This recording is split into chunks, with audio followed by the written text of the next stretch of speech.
lu donne de la voix à vos lettres. Bienvenue sur le podcast d'une lettre, un sourire, les lettres qui prennent vie, qui ne propagent rien d'autre que le virus de l'amour et de la bienveillance aux personnes âgées isolées. Une lettre, un sourire est une association qui s'est lancée au début de la crise sanitaire dans la lutte contre l'isolement des personnes âgées. En quelques chiffres, c'est plus de 800 000 lettres envoyées à travers le monde dans près de 1300 EHPAD partenaires et surtout, une centaine de personnes qui font que chaque jour ce projet avance. Voici des lettres écrites par des inconnus qui ont décidé de prendre la parole, d'apporter leur soutien aux personnes isolées et par-dessus tout, de prouver qu'à leur échelle, l'humanité a bon cœur. Bonjour, je m'appelle Marion Préto et aujourd'hui nous allons jouer avec les mots. Un vers, des rimes, les mots s'entremêlent et se découvrent. Ils trouvent leur sens au cours d'un poème. Les mots chantent, résonnent, c'est avec eux que l'on s'amuse. Alors laissez-vous entraîner au fil des lectures. Vous allez très vite comprendre que la poésie est la plus belle des écritures. Coucou, cher monsieur. Quand l'herbe du printemps répand sa bonne odeur, que le soleil levant dégage de sa chaleur, et ses premiers rayons nous réchauffent le cœur, enfin nous respirons un air pur de bonheur. Quand le ciel s'illumine d'une nouvelle clarté, on rêve de grenadines à l'ombre d'un palmier. On aimerait courir, bouger, sauter, danser et ne plus réfléchir. On voudrait voyager ou ne penser à rien, peut-être juste à l'amour, ne pas connaître demain et vivre au jour le jour. Aimer de tout son cœur les gens qui nous entourent et ne pas avoir peur de le dire sans détour. Liona. Très chère madame, très cher monsieur, afin de faire passer mon message, j'ai décidé de vous écrire cet humble poème. Je l'ai intitulé « Un moment ». Pour s'arrêter, se concentrer dans cette tourmente, cette tempête que nous vivons de tous les côtés, afin de s'exprimer, se soulager durant un moment, un instant, qui me permet de vous écrire une pensée qui me prend, afin de vous soutenir et vous dire de chanter et sourire, de se remémorer des temps heureux, des moments de joie, des éclats de rire, d'une vie unique et marquée. Malgré notre mutuelle ignorance, je vous envoie un tremplin de bonheur, d'amour et d'insouciance, pour savourer la vie qui passe et nous encense. Mathieu. Cher monsieur, si je vous écris cette lettre, c'est simplement pour vous vider la tête. Vous faire joliment sourire au milieu de tous ces soupirs. Me voilà tendrement, en train de rédiger secrètement quelques simples mots qui, j'espère, ne seront de trop. Je vous envoie, cher monsieur, un soleil majestueux et toute ma sympathie, ainsi que mon envie d'égayer cette belle journée et d'achever toute pensée, aussi négative qu'elle soit, pour, au moins une fois, se dire que nous sommes libres, de se sentir ivres de toute la richesse que nous apporte la tendresse, de sentir en ce monde une joie si profonde que celle d'exister et de vivre sans le nier. 12 journées. Morgane. Très chère madame, en ces jours de solitude, l'heure est à la lassitude. À ma fenêtre, je contemple cet auguste soleil, lorsque j'aperçois la plus belle des abeilles. Elle virevolte au-dessus de moi, narguant mon joli minois. Elle joue, danse dans les cieux en me bourdonnant des adieux, Malgré mes torts, elle revient me voir chaque jour. Car elle sait que je pense à elle chaque soir. À ses côtés, je découvre l'essentiel, voyager à travers cette nature éternelle.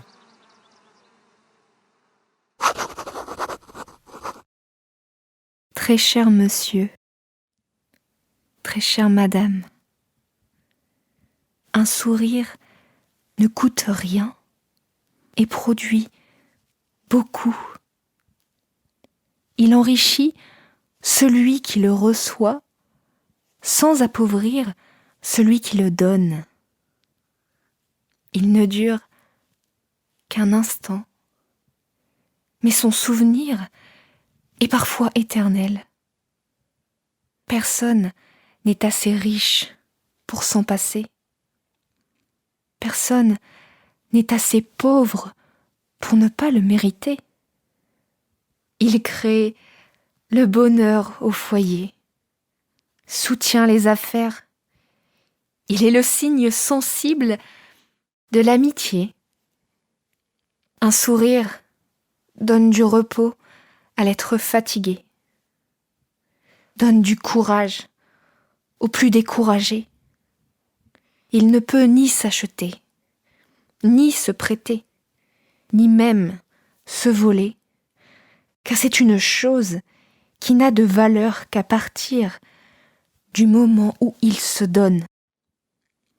Et si toutefois vous rencontrez quelqu'un qui ne sait plus sourire, soyez généreux. Donnez-lui le vôtre, car nul n'a autant besoin d'un sourire que celui qui ne peut en donner aux autres. Laurine. Bonjour, chère madame. Il n'est besoin d'aucune raison d'auparavant vous connaître pour, confiné à la maison, vous consacrer cette lettre. Tel un roseau, l'humanité, face à cette épreuve pliée, se doit aujourd'hui déployer sa plus belle panoplie. Une armure forgée d'amour, un bouclier d'amitié, et nous conférant sa bravoure, l'épée de la solidarité. Glaive levé, l'âme brillante, parée de générosité, main dans la main, même distante, nous sommes prêts à affronter cette maladie fulgurante, nous forçant à s'isoler.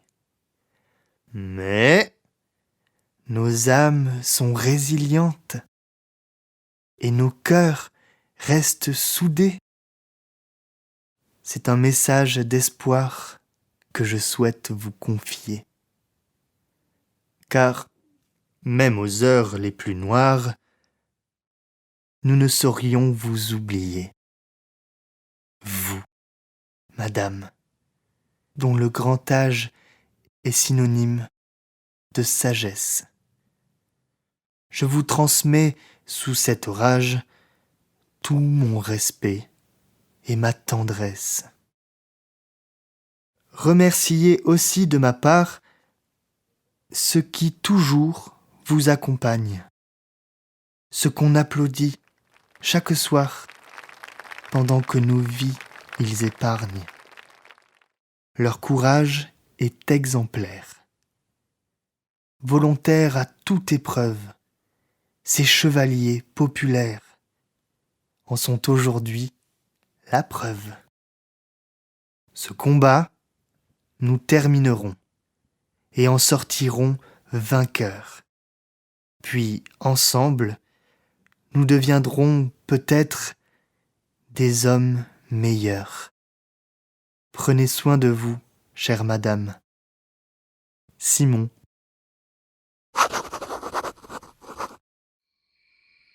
Cher monsieur, voici mon poème que j'ai intitulé « À la lueur du crépuscule ». À la lueur du crépuscule, les âmes s'éveillent. Le rideau se lève lentement sur une nouvelle journée, où chaque moment peut être une merveille. Il ne faut juste jamais en douter. Le crépuscule est là pour marquer un nouveau départ et vous engage à recommencer, à expérimenter. Une page que vous seul pouvez écrire, selon vos choix et vos désirs. Vivez chaque crépuscule avec passion et douceur, car il vous donne du baume au cœur. Chaque jour est une nouvelle chance d'inventer une nouvelle danse, et surtout, mettez-y toute votre envie, et sur un ton rieur, partez à la recherche pour trouver la voie du bonheur. Marion.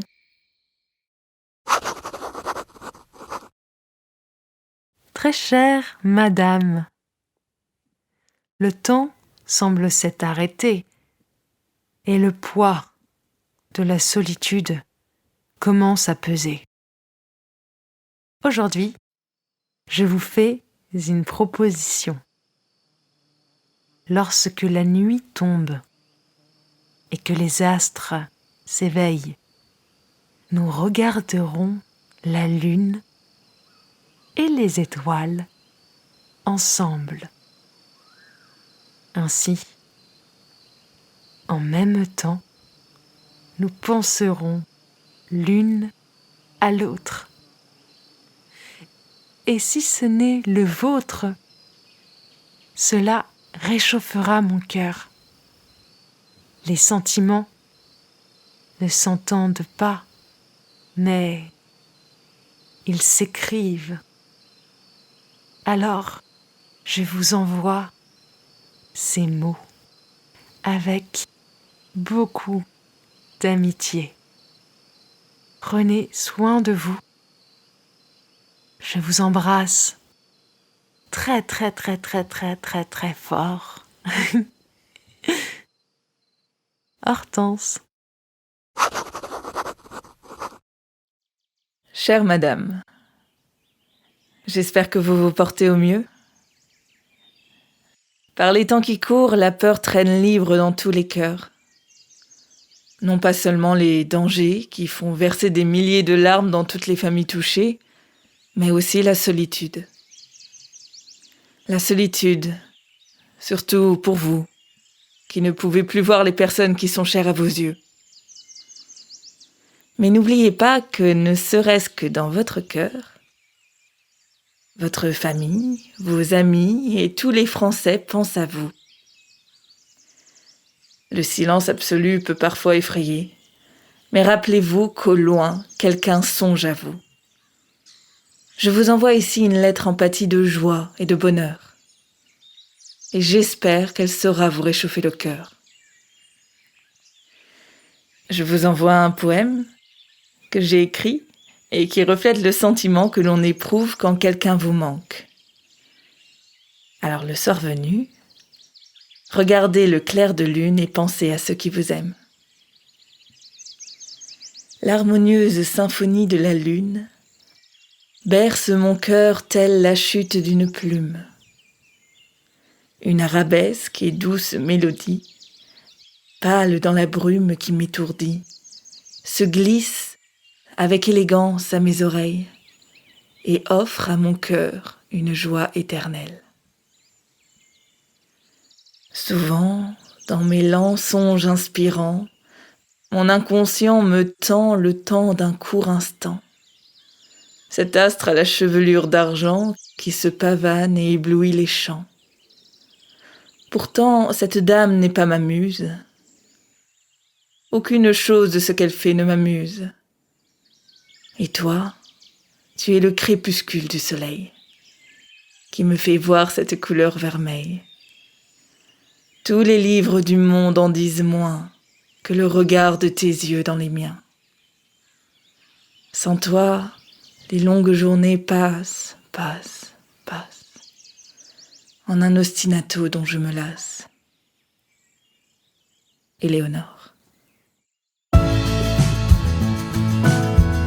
Liona, Mathieu, Morgane, Clément, Laurine, Simon, Marion, Hortense et Éléonore, merci beaucoup pour vos lectures.